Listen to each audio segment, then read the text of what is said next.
लोकसभा चुनाव के बीच राहुल गांधी अपने ही बिछाए जाल में फंस गए हैं। राहुल गांधी चले थे पीएम मोदी और बीजेपी को घेरने, लेकिन ऐसे फंसे हैं कि उनकी पार्टी के नेता सफाई देते फिर रहे हैं। कांग्रेस जहां बैकफुट पर है तो वहीं बीजेपी फ्रंट फुट से कांग्रेस की धुलाई कर रही है। राहुल गांधी सोच रहे थे कि वो हिंदुओं को जाति में बांटकर चुनाव जीत जाएंगे, लेकिन अब जो बात बाहर आई है उसे जानकर आप भी चौंक जाएंगे। दरअसल कांग्रेस नेता सैम पित्रोदा के विरासत टैक्स वाले बयान पर काफी बवाल हो गया है। आम जनता से लेकर पीएम मोदी ने इसके लिए कांग्रेस पर निशाना साधना शुरू कर दिया है। वहीं पार्टी की मंशा पर इतने सवाल उठ गए हैं कि कांग्रेसियों ने सामने आकर सैम पित्रोदा के बयान के खिलाफ ही सफाई देनी शुरू कर दी है। ऐसे दिखाया जा रहा है जैसे विरासत के बंटवारे की बात उनकी पार्टी ने नहीं उठाई, जबकि हकीकत यह है कि जो आज सुर सैम पित्रोदा के मुंह से निकले हैं वो कांग्रेस पार्टी 10-12 साल से गुनगुना रही है। बस किसी का ध्यान पहले इस पर नहीं गया और अब पीएम मोदी की वजह से लोगों का ध्यान इस पर गया है कि कांग्रेस उनके साथ क्या कर सकती है।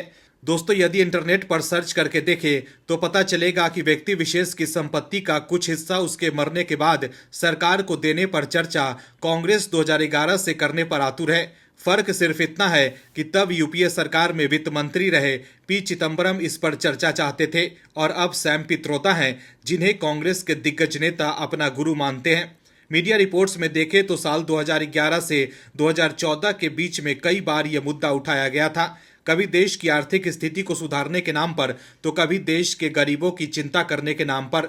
आज भी यह मुद्दा इसी आड़ में उठाया गया है, लेकिन इसके तहत होना क्या है वो भी जान लीजिए। अभी के समय में अगर एक व्यक्ति अपने जीवन भर में 10 लाख की पूंजी इकट्ठा करता है तो उस पूंजी पर उसके बच्चों का अधिकार होता है, उसके उत्तराधिकारी का अधिकार होता है।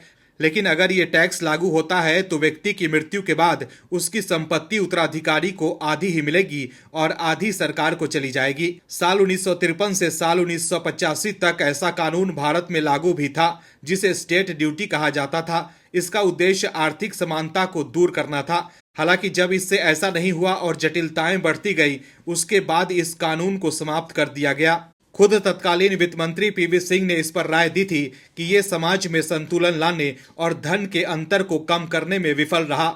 अब उसी कानून की चर्चा दोबारा कांग्रेस पार्टी कर रही है। आपको बता दें कि विरासत टैक्स का कंसेप्ट कई देशों में चल रहा है, लेकिन कितना कारगर है ये नहीं कहा जा सकता है। लेकिन अब इस मुद्दे पर कांग्रेस बुरी तरह से फंस गई है, क्योंकि भारत में इसकी कल्पना करना भी मुश्किल है, क्योंकि भारतीय लोग बड़ी मुश्किल से अपने सपनों को दबाकर अपने बच्चों के लिए संपत्ति इकट्ठा करते हैं। लेकिन अब आम लोगों की संपत्ति पर भी कांग्रेस की टेढ़ी नजर पड़ गई है। लेकिन पीएम मोदी ने कांग्रेस पर निशाना साधते हुए कहा है कि कांग्रेस की लूट जिंदगी के साथ भी और जिंदगी के बाद भी। Bureau report, OMH news. और भी वीडियोस देखने के लिए चैनल को सब्सक्राइब करें और बेल आइकन को दबाएं।